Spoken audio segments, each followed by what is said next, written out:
unfortunately, physiologically, the brain is a very expensive organ, right? It takes up 33% of your body energy, right? It takes up a lot of body energy, and the more that you use it, the more energy you're consuming, right? The brain it's a very expensive organ to run.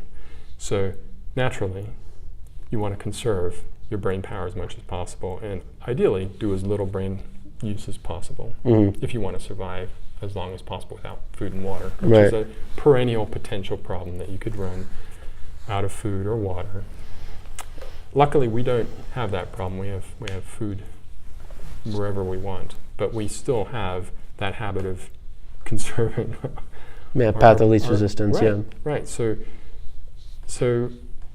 it is an interesting conundrum that we kind of need to find a good way of motivating ourselves, because our natural predisposition, which is a good one and can be useful in some ways, is actually to be kind of lazy, right? If we can achieve the same output with less effort, then that's actually optimizing, right? That's good, right? Or it's lazy, depending which way you want to look at it. So laziness can be useful because it does, help. I mean, if you can clean your house so that you can sit down and be lazy, right? That's a good motivator. Because now, get all this stuff cleaned up quickly. Now I can sit down and relax. It can also spur the invention of things that are energy and labor saving, which can then end up saving your labor and time, so that you can use that precious brain power on higher, better, more creative things. Exactly, and exactly. So,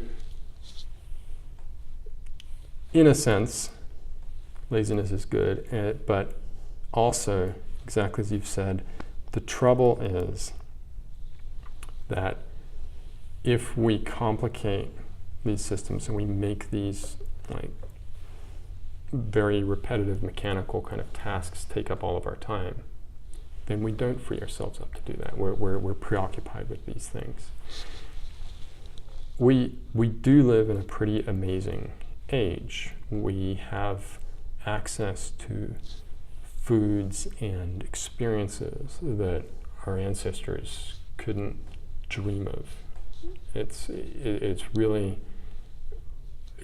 amazing what we have. Much of that is thanks to technology also. I mean, there are economic structures and so on that help proliferate those things, but technology is truly the big thing that's been the society changer. Yeah, it is. And it's important that we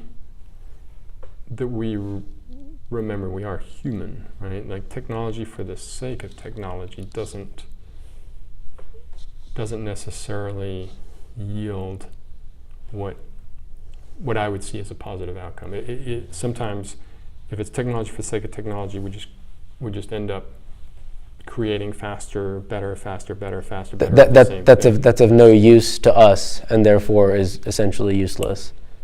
Right. And there was a movie I watched one time, and I don't remember the title. It was probably The Thief of Baghdad or something. It was a black and white movie, but I remember there's one line in it, and essentially there's a lead character and there's the side character, and the side character had found heaven or nirvana or whatever. They'd found a genie bottle, and the genie bottle had transported them to this paradise. And then the lead character went to them and was trying to convince them to come back on the quest. And of course, the side character is saying, "Well, why should I? Look, I'm in paradise. Why would I leave?" And then the lead character says this line. He says, "If only pleasure remains, is what remains pleasure?" And I was about 17 when I saw this, and it kind of struck me, this concept. I was like, our yardstick for what is a good life, several hundred years ago, a good life was not dying from any number of diseases or wars or famines. Right. But today, just not dying isn't enough for most of what people consider. They would look at their life and go, "Oh, I don't have what somebody else like." Yeah, I'm not self-actualized, and even it falls into superficial things like comparing yourself with others for things that don't matter, that you didn't want, that you didn't need until you started to think that you needed them. It's Right. different. It's a level beyond self-actualization, which is not actually necessary. And it leads to a lot of psychological and sociological problems.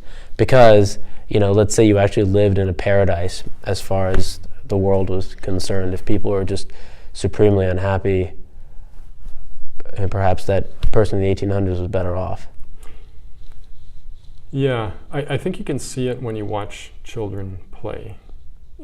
When you watch children play in their virtual life, or even if you look at our entertainment, our forms of entertainment, movies, books, etc. We almost never picture paradise, right? Because that very quickly becomes boring. Nobody wants to watch a movie about paradise.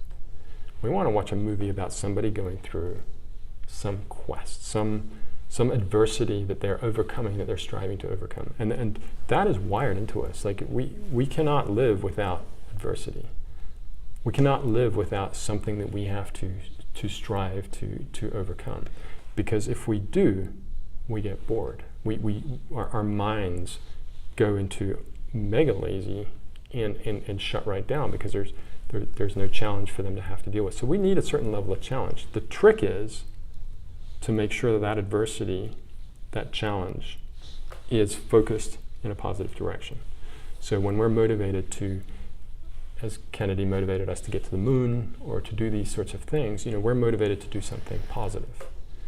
The trouble comes in when we're motivated by things that are not necessarily positive, and this could be pure profit chasing, right? Any company that chases only profits has a very, in my opinion, difficult time producing positive results.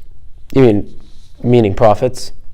Yeah, if your sole focus is profits, you don't make profits quite as well, because you're not focused on the other things that lead up to the profits as anything more than means to an end. Yeah, you might short-term make profit, but you won't make meaningful, lasting profit. And that's, there is a trouble with our focus on money because money really just represents something else. Money in and of itself is pointless. It is representative of a very convertible something. You can convert money into many things, and it's those other things that money should represent. And freedom is a big one that it represents for people. Freedom to do what you want, when you want, without having to wake up and answer to somebody. Absolutely. And that's certainly part of it. And yet our quest to get money often means that we give up our freedom. Right? So ironic, huh? It is.